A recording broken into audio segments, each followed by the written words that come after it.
in the showcase, as a part of the CoreNet conference, we'll be hearing from the Swasti team about how COVID-19 has been disrupting sexual and reproductive health services for the HIV community in India. We also recognize that this is a hard time for everybody pretty much across the country. And so therefore, to the audience, we would request that you be thoughtful and considerate in participating in this session and in asking questions. And again, a big thank you to all of you for joining in this session this morning. So as you know, as most of you know, Swasti is also a part of the CoreNet network.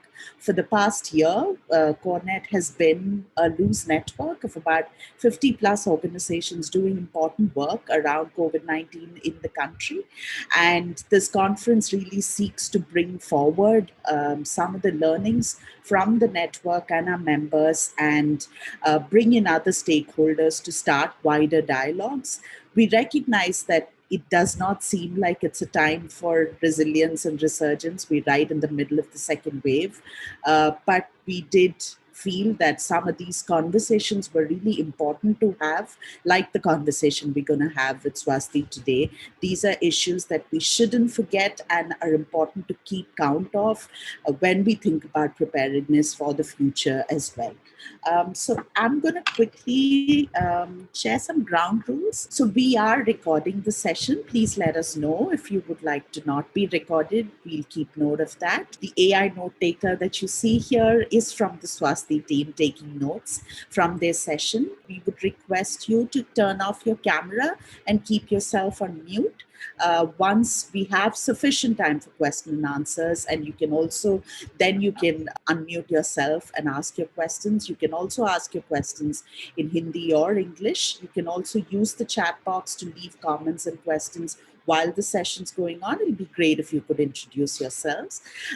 We have multiple sessions, so we will get started soon enough. So this is the format for today. I'm going to quickly introduce the team at Swasti. So we have Dr. Angela Chaudhari. Angela, it's great to have you back. She has over 20 years of work experience in public health, both in India and internationally. She leads the health practice of Catalyst Management Services and is a director at Swasti Health Catalyst. Angela has designed and launched multiple healthcare initiatives like the health vertical within Invest for Wellness, which is Swasti's flagship program, and Telecare, an online initiative to provide primary care services to individuals whose access to care has been compromised by COVID-19. We're also joined by two of Angela's colleagues. So Pratishtha Singh is a technical specialist at Swasti, and her key areas of work involve public health research, evidence generation, and advocacy. Her experiences in SRH, gender-based violence, and adolescent health, and she's passionate about inclusive development. And we have Dr. Sham, who is a research analyst at Swasti and has over 6 years of experience in public health and clinical medicine. She's an Ayurveda doctor and has a master's in public health and experience in a range of public health areas. She's passionate about working with marginalized communities. So that's the Swasti team that we have. We're excited to hear from you, and over to you. My name is Dr. Angela Chaudhari, and I'm partner at Swasti Health Catalyst. My focus of work revolves around health system strengthening and equity. And along with my colleagues, Dr. Syama and Pratishtha, I will present the findings of a recent qualitative study we conducted on the disruptive impact which COVID-19 had on HIV people in India. So we'll go through the context, rationale, aims, and objectives. Really nothing surprising there, as with all research study presentations. But really, what was the context? The context is really last year. We were coming out of the lockdown. In fact, the study was initiated during the easing of the first full lockdown. So obviously, the fragile health systems in India were already overburdened with COVID as it is now. And the first country-wide response was actually the lockdown. So we wanted to say, okay, we were privileged people and we were complaining, but how about those who are completely dependent on health, on life-saving health services almost on a daily basis? How were they experiencing the lockdown and how were they experiencing COVID? So the rationale for the study was really, this isn't our first pandemic, and unfortunately, it's unlikely to be the last. The idea behind this exploratory study, and if you could please change the slide, is that we wanted to know for already immunocompromised communities like people living with HIV, how an infectious disease like COVID affects them, their care needs, and the system's response. We hope that these insights would shine a light on how we might do better the next time. Therefore, with COVID wreaking havoc all over the country, we wanted to understand the lived experiences, both and mainly from the communities of people living with HIV, as well as providers who work with them.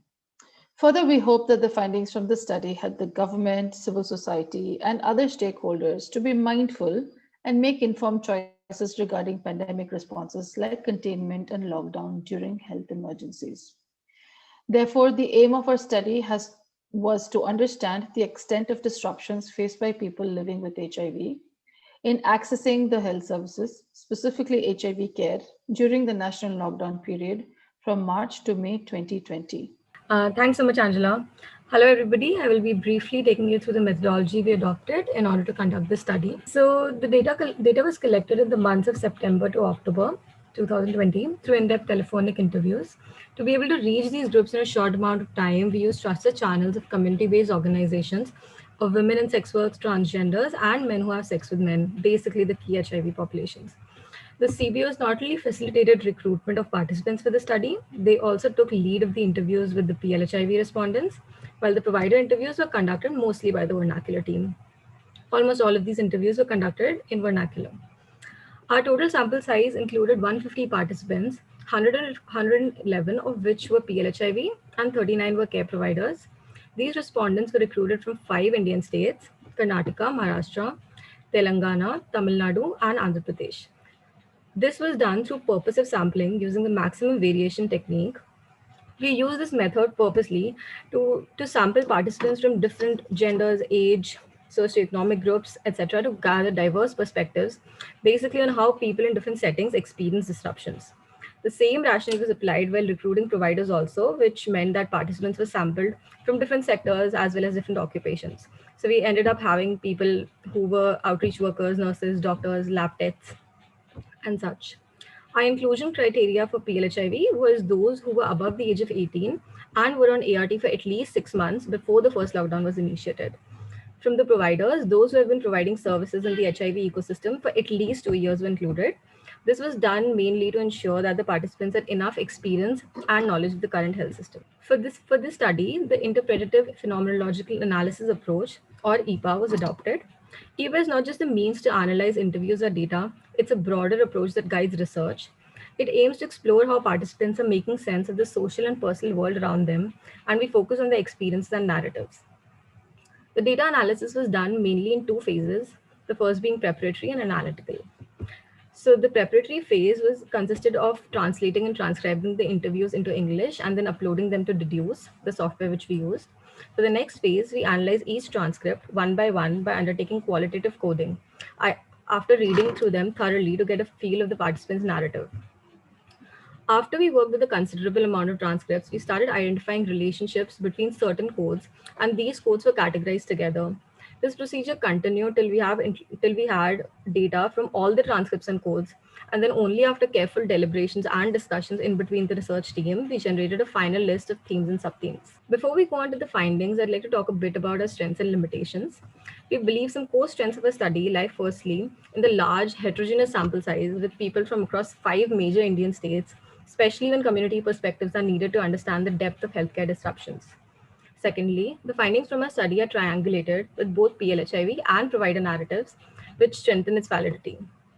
Though our study was conducted with the utmost scientific rigor, we do admit that there may be a couple of limitations. There might exist a recall bias when participants talked about their experiences, since the official lockdown got over in May and the data collection was done later around September. Secondly, since the community interviews were conducted with the help of CBOs, this might have influenced their responses to some extent. Here we have the participant profiles. So for people with HIV, as mentioned, the sample size was 111. The mean age here was around 39, with most of the participants as women, unemployed, and members of a local CBO. For the provider profiles, the mean age was 42, and they had around 13 years of experience on average. there was little difference between the employment status and the number of men versus women participants. Now I'd like to welcome Syama to present to you our study findings. Thank you, Pratishtha. So based on the detailed analysis of 150 participants sharing their experience of disruptions while accessing and providing HIV care, we arrived at 5 final themes, or superordinate themes as they are called.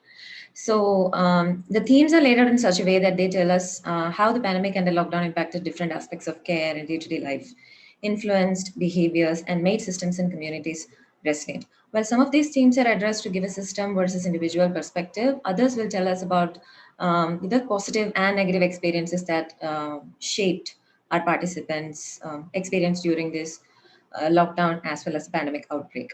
So this team discusses the challenges faced by the PLHIV as an individual while they were trying to access care from health centers like ART centers or other local hospitals, or from local community-based organizations. So the stringent lockdown that began on March 24, 2020, as we all know, made it completely impossible for our participants to travel to facilities. Since the majority of them heavily relied on public transport to travel, the restrictions now forced them to look for alternate means to travel, like, depending on neighbors, friends, and sometimes even random strangers to reach the center. While there was an urgency among the participants to procure medicines without any fail, they also reported that they were scared of the risk that they are taking. What if this person that I'm traveling with is at risk for COVID? Sometimes they thought, like, am I in danger if I go with this stranger? So, those were uncertain times. Another barrier that affected their access to care was that the transportation costs were unaffordable and unacceptably high most of the time. So sometimes our participants mentioned that they faced added stigma from their family members and other service providers as well during the period if the HIV status was known to these people that they were interacting with. For people who owned their own vehicle, traveling still continued to be a challenge because of the unavailability and high price of fuel, leading to many of the respondents choosing to walk to the facilities to procure medicines and other supplies. What compounded these challenges was their interaction with the police while they were trying to seek care. Across all states in our study and across all age groups, participants reported that they were most of the time harassed and bordering on violence, emotionally, verbally, and physically from the police. Their experience ranged from having to pay hefty fines to being stopped midway and asked to turn back without, able to seek care or procure medicines. All of this fear, anxiety, stress, and renewal of previous experiences of stigma and discrimination forced this group of people to isolate themselves from the rest of the world and not to seek care actively. Here we discuss how the access to care was affected at a systemic level. We found that the participants in our study, even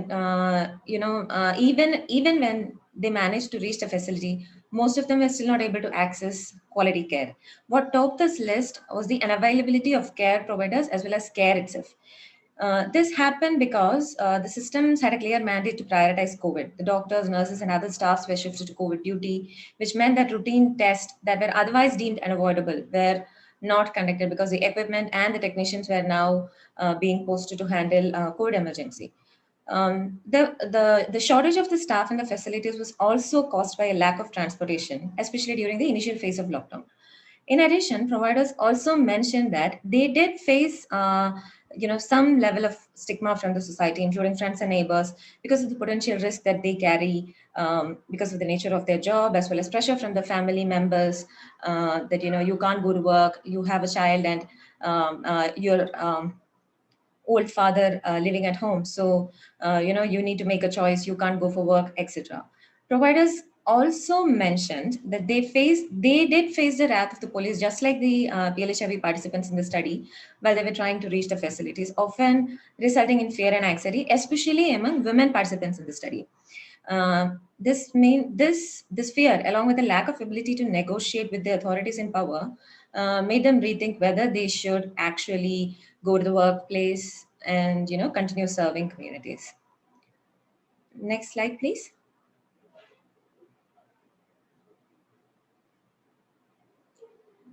This slide talks about how the quality of care was impacted because of COVID and the subsequent challenges that it brought with it. The community members or the PLHIV participants in our study had a mixed response with respect to the quality of care they received during lockdown. Well, most of them understood that the restrictions in place in the facilities are to keep them safe as well. They mentioned that they they still felt they were being discriminated. There was this constant feeling of othering that was strongly communicated by majority of the participants in the study. They remembered feeling that when they were talking to us, they narrated certain experiences like, when I was in the facility, just because that I am an HIV positive person, that they are keeping us away. I see the staff in the hospital pointing at me, and they talk between themselves, and then they walk away without even looking at me. I felt so bad. Majority of the participants had one or other story similar to what I just said. The PLHIV participants also mentioned that while they used to have detailed interactions with the counselors and other staff, because of the restrictions in place in the facilities, these were strictly limited to just collecting medicines without even entering the facility, or if they had a chance to interact with the doctor, doctor or any other staff, that meant shouting their problems to the providers from a distance and getting medicines or procuring supplies and leaving the center. Many of the respondents felt that they were not being cared for properly and the interactions were purely transactional. While there are negative experiences shared by the participants with respect to institutional care, quite a number of PLHIV in our study did mention that providers did support them a great deal wherever they could. So some of them shared how the health staff in the facilities provided financial assistance. That is, they would transfer some amount of money to their accounts so that the PLHIV can get fuel and reach the facility to seek care. Respondents also shared experiences where they were counseled and supported by doctors when they were crippled by the fear of COVID. That oh, am I safe? Is my family safe? Should I even go to the center? When these things happened, the doctors, the nurses, and everyone in the facility, for that matter, even the staff from the community-based organizations and the AIDS control societies, they proactively reached out to our participants and guided them and offered emotional support. So this is the experience from the PLHIV. The providers, they felt that the quality of the care that was being delivered was compromised largely because the system or the authorities were not thinking things through. Some of them mentioned that not using resources optimally, like trained nurses, we have interns, and there are health professionals from other systems of medicine. If we use them wisely, some of the overload that was happening during 2020 lockdown and pandemic outbreak could have been managed. A young doctor from an ART center told us that a doctor alone managing 200 patients in a fever OPD and then attending to HIV positive patients will have a certain effect on the quality of care, right? It's not like they didn't want to care. It's like, they just were not able to. It's like they were burned out at the end of the day. So they felt that this also affected the quality of care. Another thing that the providers constantly mentioned was that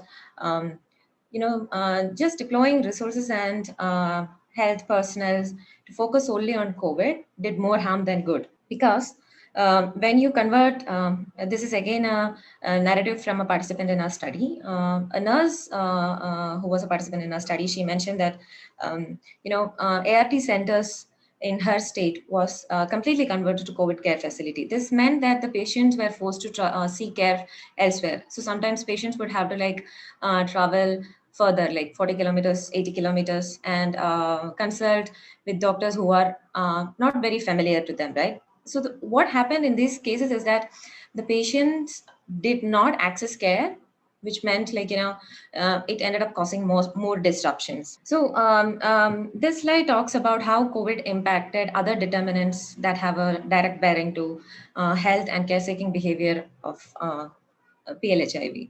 The challenges brought by the pandemic and the lockdown had a grave impact on the day-to-day life of the communities. Daily wage earners and small business owners reported that they were unable to work due to mobility issues, and sex workers and transgenders in our study reported that they face problems due to fear among their clients and fear among the society that came from interacting with them. The sudden loss of income, along with the lack of formal savings, kind of disrupted their access to even basic nutrition and other sustenance provisions. Because of unavailability of money even to travel to procure these supplies from wherever they were available. The communities just couldn't do this. Adding to their misery was the abrupt cessation of travel allowance and other schemes by the government, which actually supported them a great deal. The lack of incentives and the crisis that they faced forced them to use whatever money that they had to feed their kids and families instead of spending it on traveling for medical care. It just means that because of this crisis situation that they faced, they postponed or totally abandoned care seeking. This slide talks about how the COVID and the lockdown impacted behaviors and attitudes of providers as well as PLHIV communities, and how that had a bearing on their health seeking, etc. So the pandemic and the challenges that it brought with itself heightened the provider's sense of commitment and empathy for the patients. During our interaction with the providers, we saw that the providers were constantly bound by a sense of duty. For example, there was this woman who was an outreach worker who told us that the work that they were doing was definitely more, but she had the sense of satisfaction to know that they were out there providing care for people who absolutely needed it. And she also went on to mention that if they wanted to see it as a problem, then that was a problem. But if they didn't see it as a problem and they saw that as a responsibility, then things were pretty much very easy for them. So that is about the providers. If we look at how it impacted communities, the pandemic had a mixed impact on communities. The care providers in our study mentioned that the delay in seeking care caused by lockdown and the continued limited interaction with providers was causing some sort of complacency in most of the patients, especially those who have recently started ART. Providers mentioned that many times the patients were not showing up to get medicines, or they were not even actively seeking care. And when they reached out to patients to understand what was going on, they got the sense of patients started to think that this delay in seeking care and not maintaining a relationship with the providers is working just fine.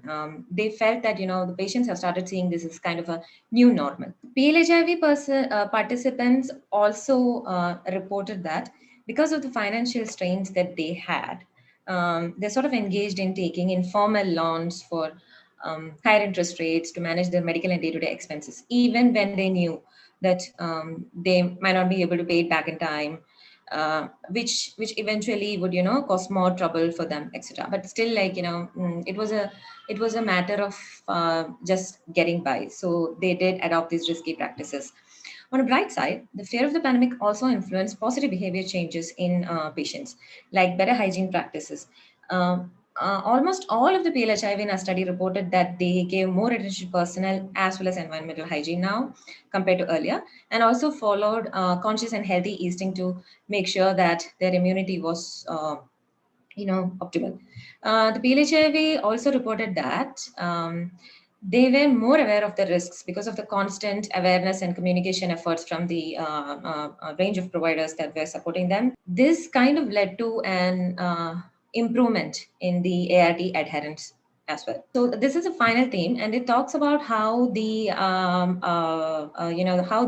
how despite all these challenges that the system and the community, meaning PLHIV, faced, how they were resilient.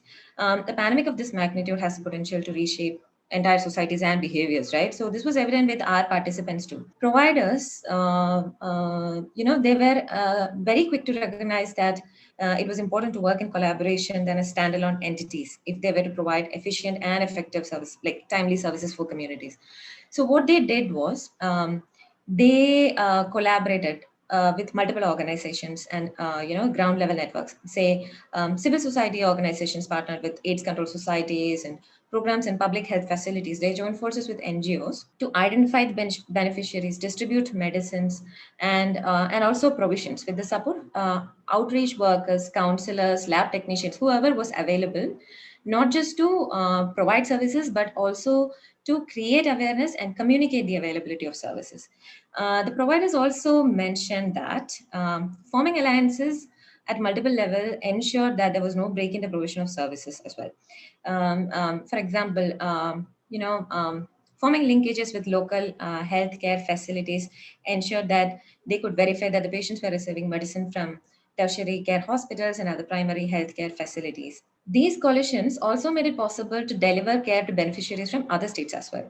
Another major adaptation that was made by providers everywhere was that telehealth was widely adopted. Using telehealth, providers try to understand the health conditions of patients who were not able to come for in-person visits.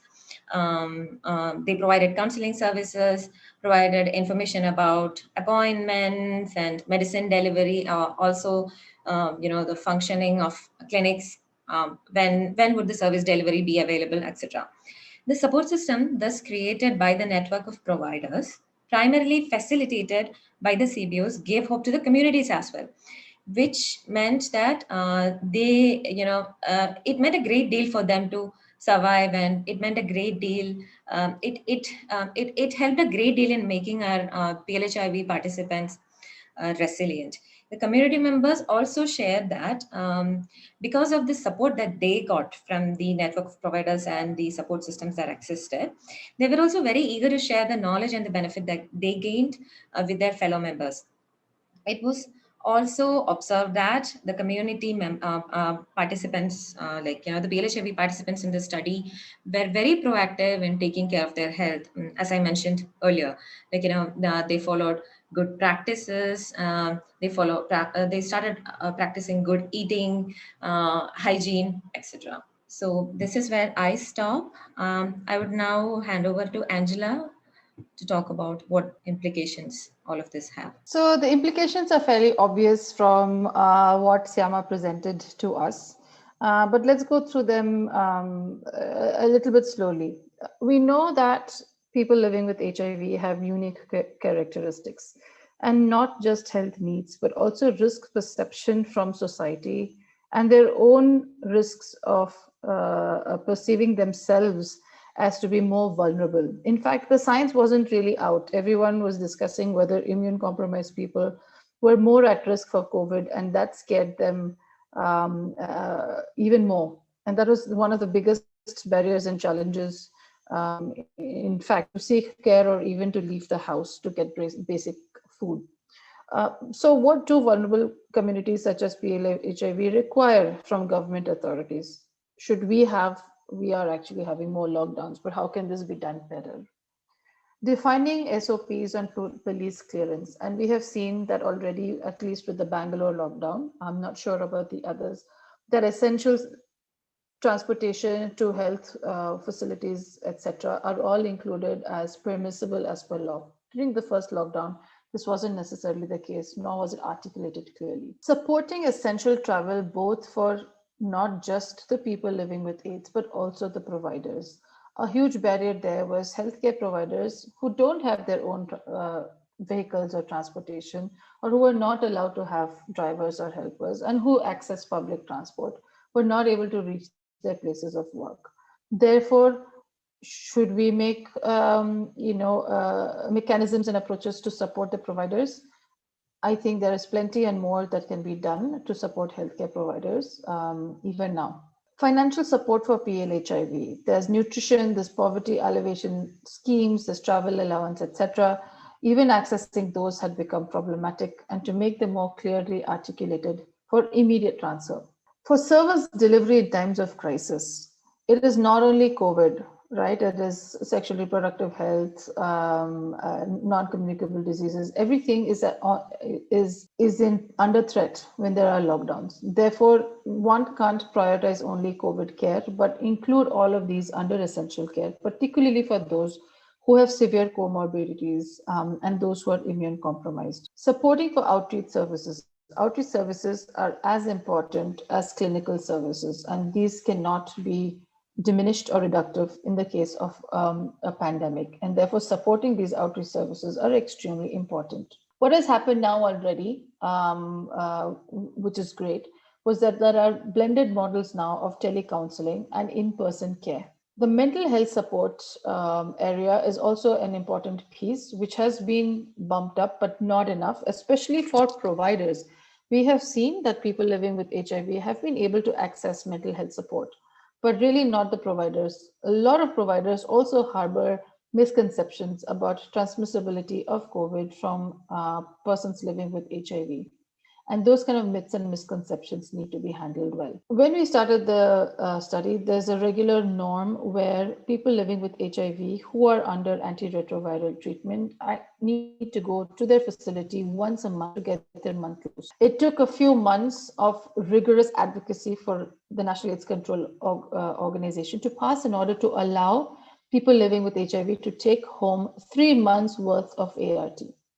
We're very thankful for this change, and we hope that this change keeps on and in fact gets initiated each time there are measures of containment and lockdown. Being creative about task shifting. A lot of times the people living with HIV are not considered as stakeholders in their own health.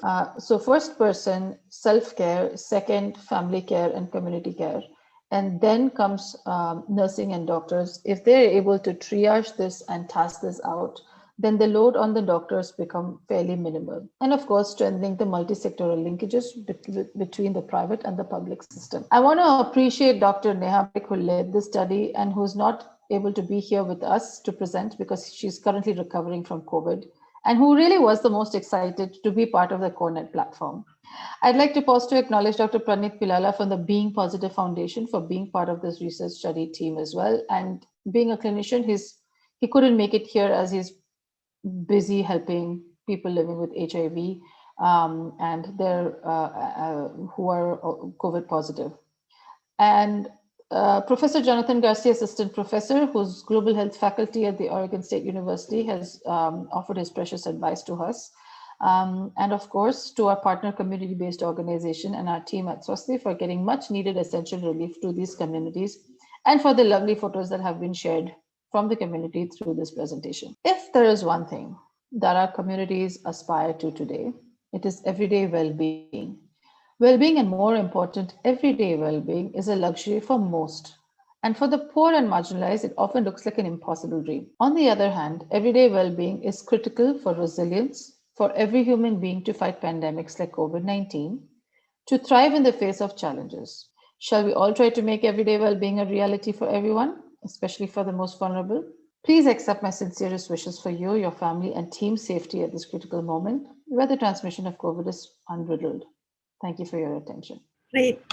Thank you so much, Angela, Pratishtha, and Shama, for sharing those really important learnings. We can open it up for questions now. Maybe, if it's okay, I would like to start with a question of my own. So a couple of questions. One was, did the reverse migration during the lockdown, did that exacerbate access issues?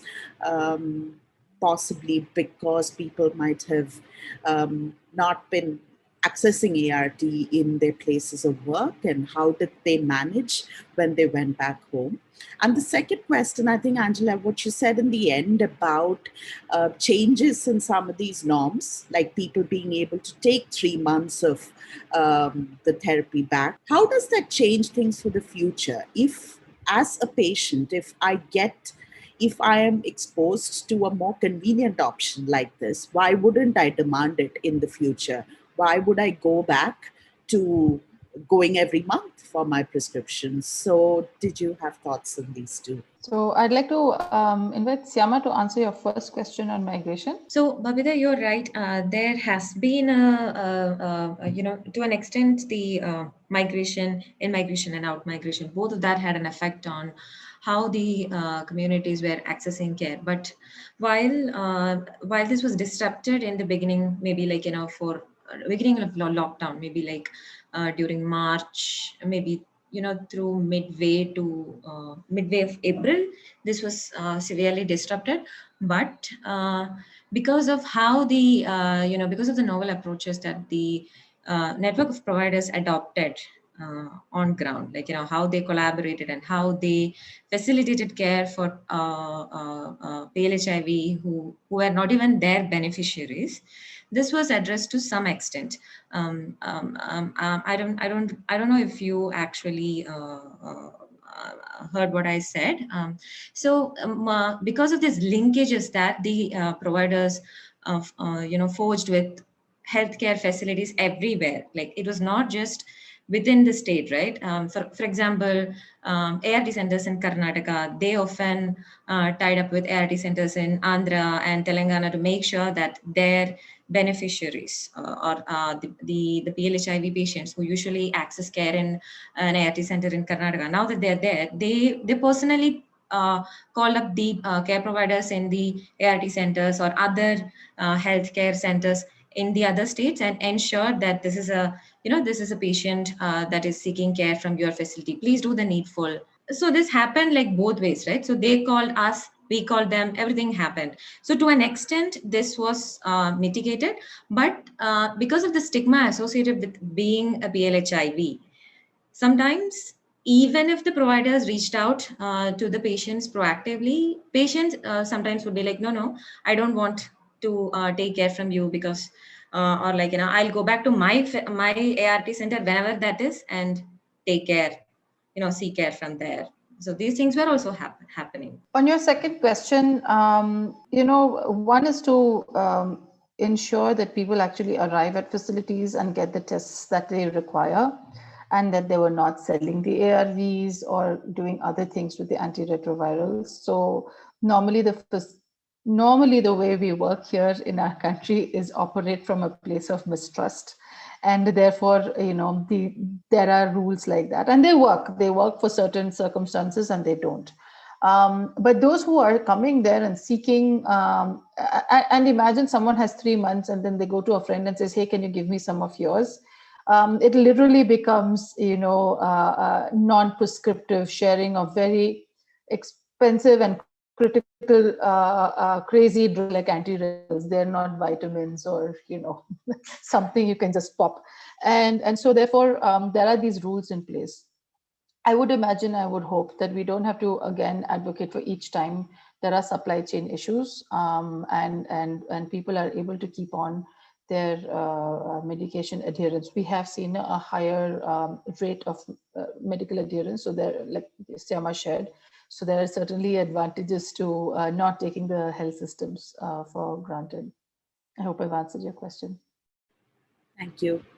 I just wanted to say that while we were doing the implication, the study was written quite some time back, and it's very heartening to see some of our recommendations being implemented in one way or the other, that we can look back and say, hey, some of these systemic changes were made. I just hope that we know that we are in the middle of a second wave. The wave hasn't even begun to go down, that we learn from some of those issues and this doesn't continue to perpetuate. Therefore, if you see the lockdowns in some of the states and cities, you are able to see it as not as strict as the first wave, mainly because some of these considerations have been taken into place.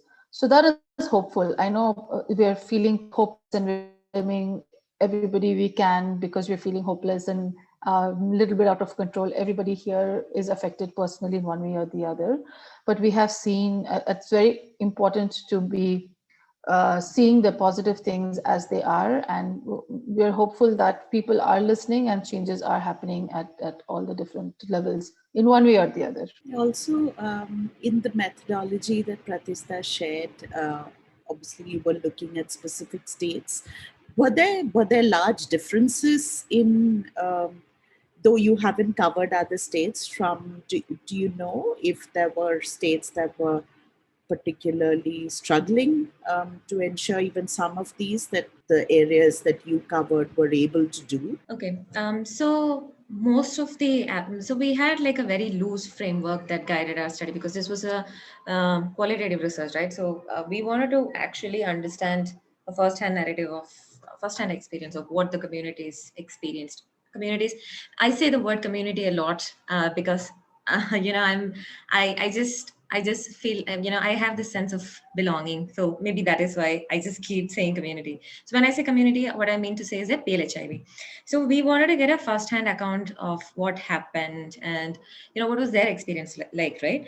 So it was not very rigid. And so what happened was that we kind of, even though we had a very loose framework that guided our questions and our interaction with the community, what we largely did was we tried to understand what they were telling us. So, there were like slight differences in the experiences, for example, like how do I say this? Police violence, for example, like or the harassment from police was particularly high in Maharashtra, or maybe I can say that imagine, let's say that there were 30 PLHIV participants from Maharashtra compared to like 40 or like 20 PLHIV participants from Andhra or Karnataka. Maybe 25 of them did mention that once or more than once they had to face the wrath of police violence. And this was also applicable in the case of providers. It was not just restricted to participants, I'm sorry, PLHIV.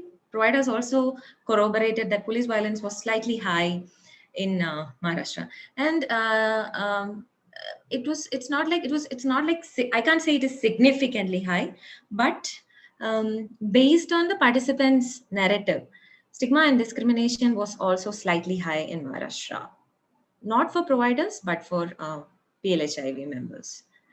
Other than that, not really. There was not much of a difference, because we did try to see, like, if we could do we tried to play with the information a little bit. We tried to see, like, if there was age-based differences, if there was state-based differences, if there was a gender-based differences. But there was nothing like, nothing like stood out other than violence, police violence. Syama, can I ask you to share the IPA approach? I think that was a unique approach from where we got very deep qualitative responses from our respondents. Sure. So like Pratishtha mentioned, interpretative phenomenological analysis, or IPA, as it is very dearly known, is not just a means of analyzing the data or information. IPA is actually it's an approach that guides your entire research. It guides your entire research. So when I say that, what I mean is right from selecting your participants, identifying your methods, deciding on your sample, everything will be guided by IPA, right? So like Pratishtha mentioned, through IPA, what we are trying to do is that we are trying to understand what was the reality that the participant lived.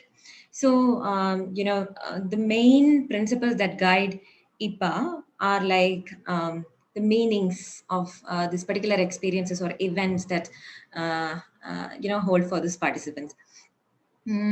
So another interesting thing about IPA is that it helps us produce an account of lived experience in its own terms, rather than like rather than us prescribing it by theoretical notions that we come with. So there is actually like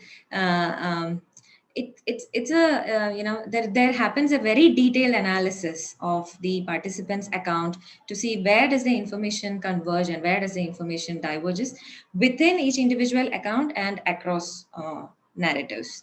So that is why we decided that we wanted to go with an interpretative phenomenological analysis rather than like just do a simple phenomenology approach or anything. Hi, this is Aditya here. I just had one question around the last slide of the study findings, which was around system and community resilience.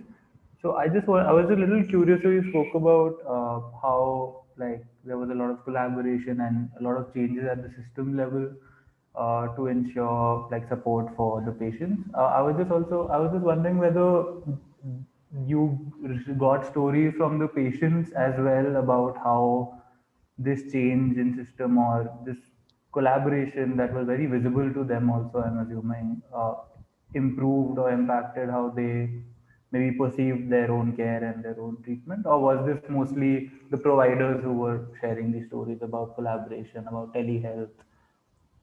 Yeah, so I was just curious whether like there were the information from the PLHIV patients also went into the study finding. Absolutely.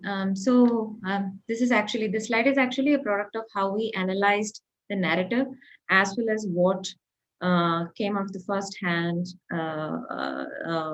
experiences shared by the community members. So there have been situations when community members told us that, the community organization called us frequently to know about our status.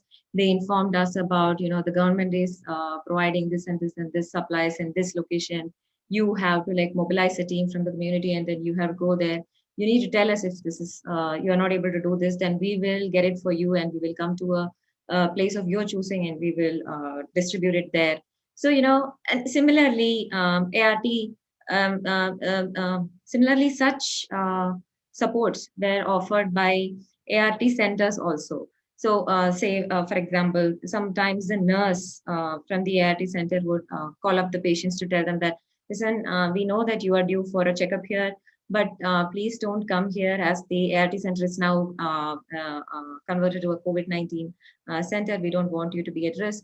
Let me know when or where is a good time to meet you. I will come there with our outreach worker and the counselor to dispense medicines for you, etc. Thank you. And actually, there was a very interesting incident that kind of stood out for all of us when we were analyzing and interpreting what the PLHIV participants were sharing. One time what happened is, I don't really remember the state where this happened. So this PLHIV participant, they were trying to reach the facility to get care. Maybe like, I think it was to procure medicines. Don't really remember though. So what happened was the police stopped them midway, and they were just, even when they show them their ART book and this and that, the police just won't let them go. So what happened is that this person, they called up the community, the community-based organization where they are a member. And even when they talked to the police, they were not letting them go. So what then happened is, they called up the ART center staff. Like, I believe it was a counselor or a doctor. Like I said, again, I don't really remember the details, but they did contact the ART center staff, and then both of them convinced the police, together on a call that, this patient needs the medicine. Without the medicine, it's kind of very difficult, etc. And the police was convinced, and they let them go. So, these things are like, testimonials to how invested the providers were in the community well-being, right? So it's both. It's our interpretation of what the community, what the PLHIV and the participants told us, as well as first-hand accounts. That's really great. Thank you for sharing. I just had one small follow-up question. I'm seeing there's not a lot of time left also. But so I was really interested also by this whole idea of them, those who are receiving care and support, proactively helping other HIV positive members. So I just wanted to know whether there is any further analysis on what was that, what led to that empowerment, or that additional like resilience or empowerment to help others. Like, was it that they had more information? Was it that their care was taken care of, so they wanted to help others? Like, I just wanted to know whether there are any like specific reasons or causes that led to this empowerment and then them helping their fellow HIV members. So I'll probably rephrase that. It's not really empowerment, but it's more about awareness that everyone's got to participate to ride through the COVID wave. So there is nothing more uniting than a massive emergency or an exigency. We saw this in a fairly fragmented country like US when 9/11 happened. Suddenly the country got together and there were flying flags. It was just something that everybody remembers. So here I've seen, people, very odd and diverse people coming together to really attack and respond to COVID. It's happened through a collab that we've co-founded. It's called COVID Action Collab. There are more than 300 partners, all from very diverse backgrounds and like from scientists to academic institutions, from public health, livelihoods, engineering, you name it, design companies are all part of that collab, because the interest and the agenda is one. And so for people living with HIV, they're already mostly part of community-based organization and networks, but they all also felt a sense of responsibility to each other. And so that happened because of COVID, and it wasn't really empowerment as such, but it's because the environment led them to step up. Thanks, Angela. So I guess since without any other questions, I just wanted to thank the team from Swasti. Thanks so much for sharing, Angela, Shama, and Pratishtha. We really appreciate you taking this time out to be here and to share these important stories. And I think, like we've been discussing maybe for the last hour, so many important learnings for the future as well. We also wanted to let everybody know that we have a bunch of other plenaries, showcases, and dialogues over the rest of today, as well as Thursday and Friday next week. You can see details on the CORNET website. If there's anybody here who isn't part of CORNET and who would like to join in, please write to us at hello@cornet.in.